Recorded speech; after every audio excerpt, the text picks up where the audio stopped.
அன்பானவர்களே, 1 கொரிந்தியர் 3ஆம் அதிகாரம் 17வது வசனத்தில், ஒருவன் தேவனுடைய ஆலயத்தை கெடுத்தால் அவனை தேவன் கெடுப்பார். தேவனுடைய ஆலயம் பரிசுத்தமாயிருக்கிறது, நீங்களே அந்த ஆலயம். மனிதனுடைய கையால் கட்டப்பட்ட ஆலயத்தை பற்றி தேவன் இந்த இடத்துல பேசாமல் உங்கள் சரீரத்தை ஆலயம் என்று சொல்லுகிறார். ஆம் பிரியமானவர்களே, வெள்ளினாலும் பொன்னினாலும் நீங்கள் மீட்கப்படாமல் அவருடைய விலையேறப்பெற்ற மாசில்லாத தூய இரத்தத்தினாலே நீங்கள் மீட்கப்பட்டிருக்கிறீர்கள்.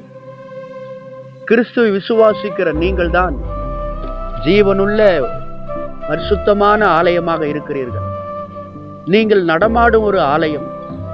ஆலயமாகி உங்களுக்குள்ளதான் வானத்தையும் பூமியும் படைத்த தெய்வம் ஆவியாக வாசம் பண்ணி கொண்டிருக்கிறார். இரவும் பகலும் அவர் உங்களுக்குள்ளவே இருந்து உங்களை வழிநடத்தி கொண்டிருக்கிறார். உங்களை கெடுக்க நினைக்கிறவர்களுடைய வாழ்க்கை கெட்டு போகும். ஒரு மந்திரவாதி ஒருவன் தன்னுடைய மந்திர வித்தையினாலே அநேக குடும்பங்களை கெடுத்து கொண்டிருந்தான். அவனுக்கு ஒரே ஒரு மகள். அந்த மகள் இயேசு கிறிஸ்துவை இரட்சகராக ஏற்றுக்கொண்டு மனம் திரும்பி உண்மையாக ஜெபித்து கொண்டிருந்தான். இப்படி அவள் ஜெபிக்கிறதினாலே அவனுடைய மந்திரம் வேலை செய்யவில்லை. இதனால் மகள் மேல் கோபப்பட்டு அவளை வீட்டை விட்டு துரத்தி விட்டான். அவள் பக்கத்தில் இருக்கிற சிநேகிதி வீட்டில் போய் தங்கி தொடர்ந்து ஜெபித்து கொண்டு ஆண்டவரை விசுவாசித்து கொண்டிருந்தான்.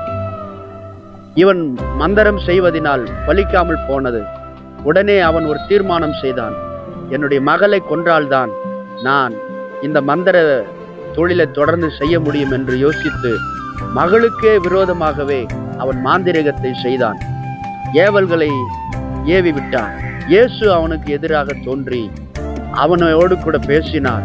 அவன் மனம் திரும்பி இயேசுவை தெய்வமாக இரட்சகராக ஏற்றுக்கொண்டு அந்த மந்திர காரியங்களிலிருந்து விடுதலை அடைந்தான்.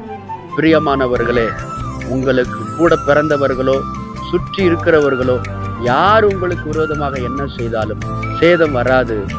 உங்களுக்குள்ள ஜீவனுள்ள தேவன் அசைவாடி கொண்டிருக்கிறார். உங்களை சுற்றி இருக்கிற சூழ்நிலைகள், பிரச்சனைகள், உங்களுடைய படிப்புகள், உங்களுடைய வருமானங்கள், இதையெல்லாம் பார்த்து உங்களை மதிப்பீடு செய்யாதிருங்கள். வானத்தை பூமி உண்டாக்கின தேவனே உங்களை ஆலயமாக ஏற்படுத்தியிருக்கிறபடினால் எல்லா தீங்குக்கு உங்களை விலக்கி காப்பார். உங்களுக்கு விரோதமாய் எழும்புகிற யாரையும் அவர் சும்மா விடமாட்டார். அவரே உங்களுக்காக யுத்தம் செய்து உங்களை பாதுகாப்பாய் நடத்தும்.